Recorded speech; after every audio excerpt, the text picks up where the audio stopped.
आज मैं जिस टॉपिक के बारे में बात करने जा रहा हूँ उस समरी है। क्लास 12th में 5 नंबर का आता है। एक्चुअली होता क्या है कि 12th में 20 चैप्टर है, 20 से 22 चैप्टर है और हर एक चैप्टर का समरी याद करना पड़ता है और एग्जाम में 5 नंबर का आता है। तो स्टूडेंट का कंफ्यूजन हो जाता है कौन याद करके जाए नहीं जाए। फिर भी आफ्टर गेसिंग भी you have to remember about 5 या 6 आपको रटना ही पड़ेगा कम से कम, और वो रटने के बाद भूल जाते हैं क्योंकि लंबा कहानी के जैसा हो जाता है। अगर आप भी ये प्रॉब्लम से जूझ रहे हैं तो आज इस वीडियो के बाद ये प्रॉब्लम नहीं होने वाला है। गाइस, ये समरी को मैं 3 भाग में करूंगा। सबसे पहले कहानी का ओवरव्यू बताऊंगा एक बार हिंदी में, फिर उसका एक बार वर्ड मीनिंग बताऊंगा और उसके बाद उसका जो होगा ना शॉर्ट करके मैं 5 से 10 लाइन में सिंपल भाषा में एकदम बनाने का कोशिश करेंगे जिससे आपको आसानी में याद भी हो जाए और लंबा समय तक याद रहे, और याद करवाने की गारंटी मेरी। तो देखते रहिए। देखिए, समरी का मतलब होता है, summary is defined as a quick और short review of what happened in the prose. यानी कि कोई भी प्रोज है, ठीक ना, उसका जो शॉर्ट भाग होता है, शॉर्ट भाग को हमको रिव्यू करके लिखना रहता है, ठीक ना। पूरा कहानी पढ़े, उसका मेन जो पॉइंट होता है 5 से 10 पॉइंट को एक जगह पे लिखना, यही क्या कहलाता है, समरी कहलाता है। अच्छा, 5 से 10 पॉइंट जो हमको लिखना रहता है तो पूरा कहानी में से कौन सा पॉइंट को हमें लिखना है ये हमको समझना सबसे पहले जरूरी है। तो जो लिखना मेरा है, सबसे पहले लिखना है कि इस प्रोज में व्हाट हैपेंड, क्या हुआ है। इस प्रोज में व्हाट हैपेंड यानी मुख्य घटना क्या हुआ इसके बारे में लिखना है, और वो घटना कब हुआ है उसके बारे में दूसरा पॉइंट लिखना है, और तीसरा पॉइंट जो लिखना है ये घटना क्यों हुआ।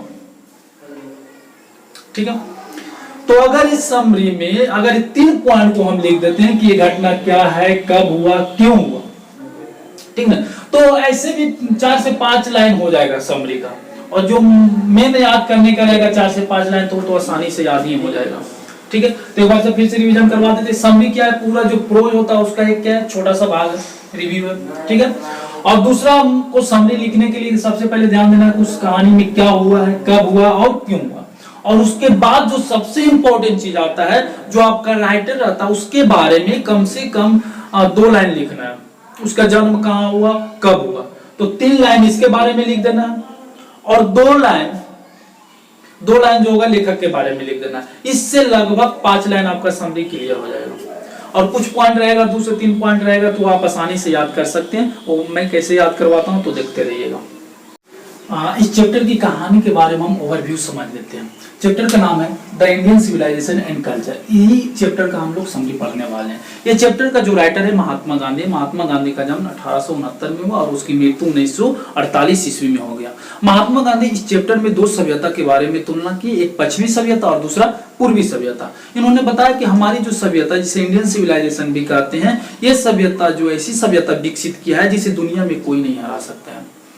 आज पश्चिमी सभ्यता की बात किया जाए तो पश्चिमी सभ्यता जो भौतिकतावादी पर ज्यादा विश्वास करने लगा है, जैसे कि मोबाइल का खोज, ये खोज, उस सब पर ज्यादा विश्वास कर रहा है। लेकिन हमारी जो हम लोग नैतिकता पे ज्यादा आता है, वसुधैव कुटुंबकम, हम लोग अपनी अति के बड़े लोगों को किस तरीके से आदर करते हैं। लेकिन उन लोग जो पश्चिमी सभ्यता वो सबको धीरे धीरे क्या हो गया, भूल गया, और जितनी भी छोटा छोटा सभ्यता था धीरे धीरे खत्म हो गया। लेकिन हमारी सभ्यता अभी तक क्या है, विकसित है। और उन्होंने बताया कि हम अपने शारीरिक खुश को जितना देंगे, शारीरिक सुख को जितना देंगे वो उतना मांगने का कोशिश करेगा, क्योंकि हमारा दिमाग जो है एक रेस्टलेस बर्ड की तरह, आप जितना भी दीजिए वो कभी सेटिस्फाइड नहीं होने वाला है। तो उन्होंने बताया कि ये सब से दूर होना है और हम लोग अपनी शरीर पे ज्यादा काम करना, ना कि मशीन पे डिपेंड रहना है।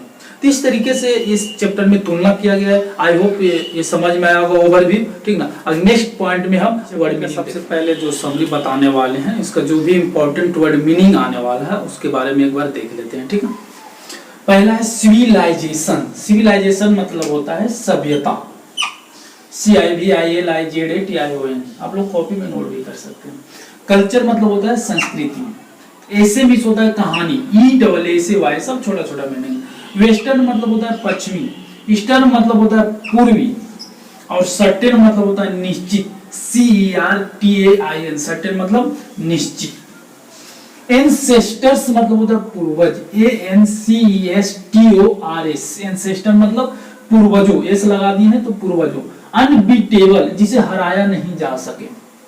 अनबीटेबल मीनिंग जैसे कैसे बना, देखिए काउंट, काउंट मतलब क्या होता है, गिनना, जिसे गिना जा सके तो, और जिसे नहीं गिना जा सके तो अनकाउंटेबल। काउंट के पहले अन लगा दिए और लास्ट में क्या लगा दिए, एबल, अनकाउंटेबल। इसी प्रकार से बना है अनबीटेबल, जिसे हराया नहीं जा सके, 3 वर्ड से बना अनबीटेबल। कंपैरिजन मतलब होता है तुलना करना, COMPARISAN।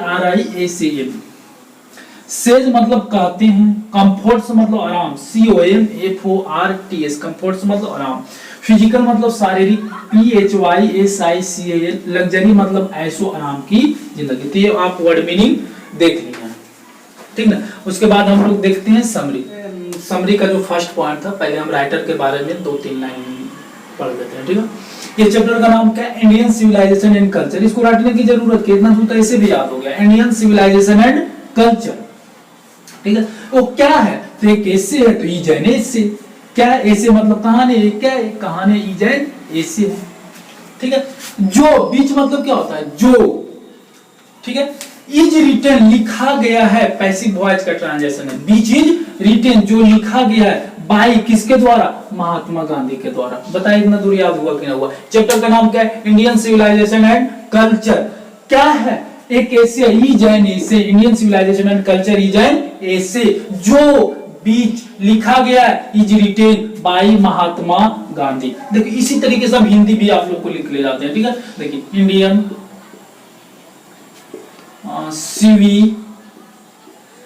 सिविलाइजेशन एंड, क्योंकि इसका हिंदी नहीं कर सकते, ठीक ना, इसलिए तो चैप्टर का नाम ही है इंडियन सिविलाइजेशन एंड कल्चर।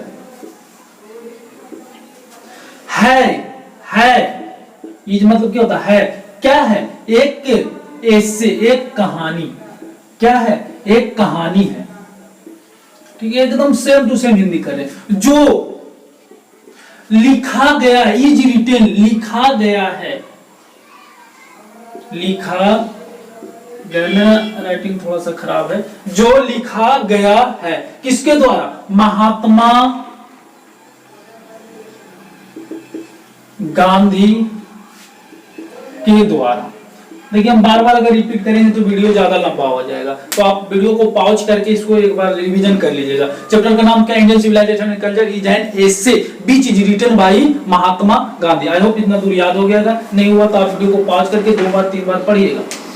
और याद कैसे रहेगा ज्यादा देरी तक, कि आप पहले हिंदी एक बार रट लीजिए, ठीक ना, कि इंडियन सिविलाइजेशन कल्चर एक कहानी है जो महात्मा गांधी के द्वारा लिखा गया है। हिंदी तो याद रहेगा लंबा समय तक, और उसी को क्या कर देना, ट्रांजेक्शन कर देना। कैसे करना ट्रांजेक्शन, देखिएगा ये वीडियो थोड़ा सा लंबा हो सकता है, लेकिन आई होप आपको बहुत काम आने वाला है, ठीक है।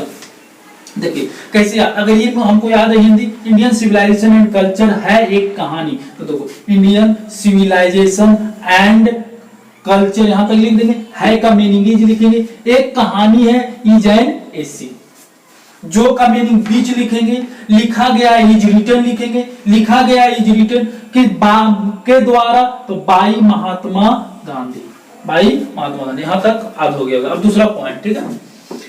ही वाज बोर्न, वह पैदा हुआ, ही वाज बोर्न, वह पैदा हुआ। यहां पे अभी नहीं पढ़ना, डायरेक्ट यहां चल जाना। He was born in Gujarat at Porbandar, उनका जन्म कहां हुआ, गुजरात के कहां, पोरबंदर में हुआ, ठीक है।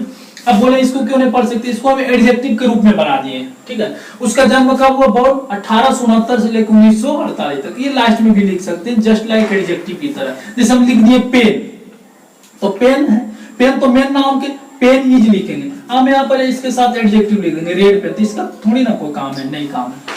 तो ये सिर्फ इसका बता रहा है यहाँ पे। तो वो कब पैदा हुआ, 1869 से 1948 में, तो याद हो गया होगा। उनका जन्म 1869 से 1948, इसको घेर देना इसी। कहा हुआ है, गुजरात, गुजरात के पोरबंदर में, ठीक है। यहां तक याद हो गया होगा। ही वाज बोर्न, वह पैदा हुआ, ही वाज बोर्न, वह पैदा हुआ, मैं पैदा हुआ, आई वाज बोर्न, राम पैदा हुआ, राम वाज बोर्न, ये तो हो गया। कहां पैदा हुआ? तो मैं गुजरात में, तो इन गुजरात, गुजरात में कहां? तो एट पोरबंदर। आई होप याद हो गया। He was born in Gujarat at Porbandar, और लास्ट में भी इसको लिख सकते हैं। यहां तक याद हो गया। Indian civilisation and culture is an essay which is written by Mahatma Gandhi. He was born in Gujarat at Porbandar. ठीक है, ये फर्स्ट पॉइंट याद हो गया। वीडियो पॉज करके बार बार रिवीजन कर लीजिएगा।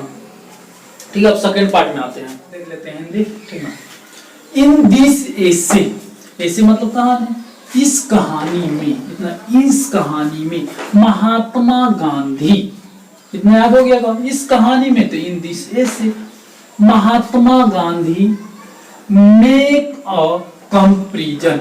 महात्मा गांधी क्या करते हैं? कंपैरिजन करते हैं। तो कंपैरिजन करते हैं कि हिंदी में make a comparison, make a comparison, make a comparison 5 बार बोलिए। इन this essay Mahatma Gandhi make a comparison, और कंपैरिजन के साथ लगाया जाता है बिटवीन, क्योंकि दो के बीच तुलना होता है। तो क्या हो जाएगा? Comparison between western and Indian civilisation. इस कहानी में महात्मा गांधी कंपैरिजन करते हैं पश्चिमी और भारतीय सभ्यता के बीच। ठीक है, हिंदी लिखते हैं। इस कहानी में इन दिस एसे महात्मा गांधी करते हैं, एकदम सीधा सीधा लिख रहे हैं, करते हैं तुलना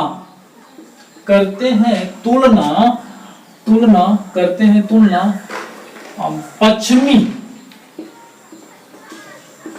और भारतीय सभ्यता के बीच, देखिए इस कहानी में इन दिशे से महात्मा गांधी करते हैं कंपैरिजन को इंग्लिश में क्या कहते हैं? मेक अ कंपैरिजन, और कंपैरिजन के साथ क्या लगाया जाता है? बिटवीन, और किसके बीच में किया जा रहा है? पश्चिमी और भारतीय सभ्यता के बीच में। तो क्या हो जाएगा इसका हिंदी? महात्मा गांधी करते हैं मेक अ कंपैरिजन बिटवीन पश्चिमी और भारतीय सभ्यता के बीच। तो क्या हो जाएगा? बिटवीन पश्चिमी वेस्टर्न एंड इंडियन सिविलाइजेशन हो गया। In this essay Mahatma Gandhi make a comparison between western and Indian civilization. इतना दूर याद हो गया। अगला, ही सेज, वह कहते हैं कि, ही सेज मीन्स कहना, वह कहते हैं कि हमारा सभ्यता, आवर सिविलाइजेशन, हमारा सभ्यता जो विकसित किया गया है हमारे पूर्वज के द्वारा। ठीक है, वो कहते हैं ही सेज कि हमारा सभ्यता जो, बीच का मीनिंग क्या हो गया? जो किया गया है विकसित, हैज डेवलप्ड, क्या किया गया? विकसित किया गया। किसके द्वारा? हमारे पूर्वज के द्वारा जो विकसित किया है, जो है कैसा है? अनबीटेबल, मतलब जिसे नहीं हराया जा सकता वैसा है। ठीक है, तो वह कहते हैं, कौन कहते हैं? महात्मा गांधी जी कहते हैं, वह कहते हैं कि हमारा सभ्यता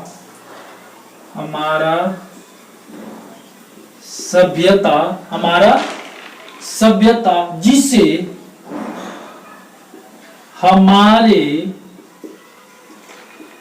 पूर्वज के द्वारा विकसित किया गया,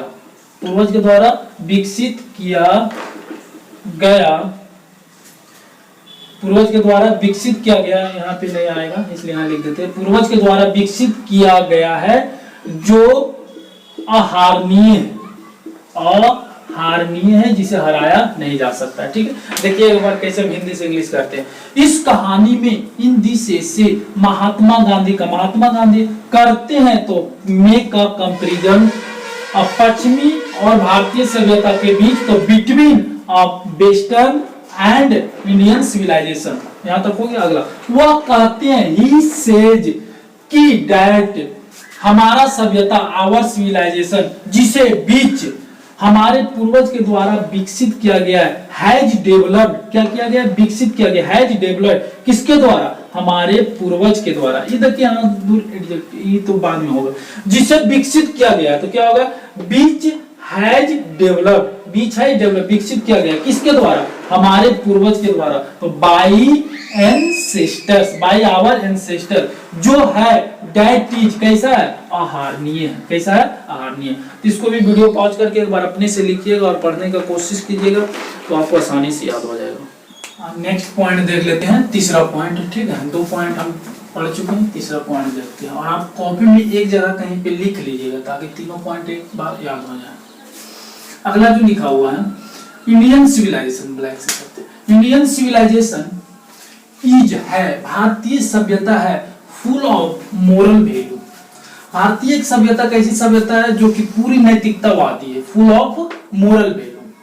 यहां तक याद हो गया, भारतीय सभ्यता है, क्या है, full of moral value, full of moral value यानी नैतिकतावादी से भरा हुआ है।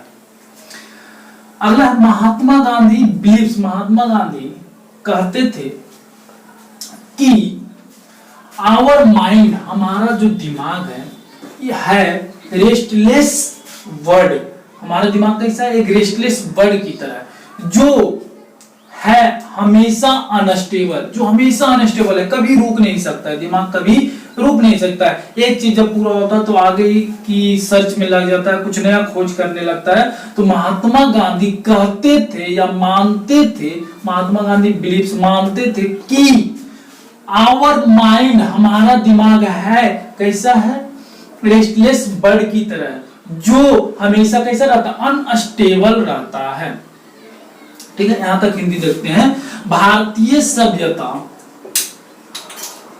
भारतीय सभ्यता है, भारतीय सभ्यता है, इंडियन सिविलाइजेशन इज, क्या है, नैतिकतावादी है। कैसी है, नैतिकतावादी है। ठीक है, अगला महात्मा गांधी मानते थे, महात्मा गांधी मानते थे कि, मानते हैं कि आवर माइंड, हमारा दिमाग एक रेस्टलेस, जो कभी ना रुकने वाला हो, उसे क्या कहते हैं, रेस्टलेस बर्ड, रेस्टलेस बर्ड है, जो हमेशा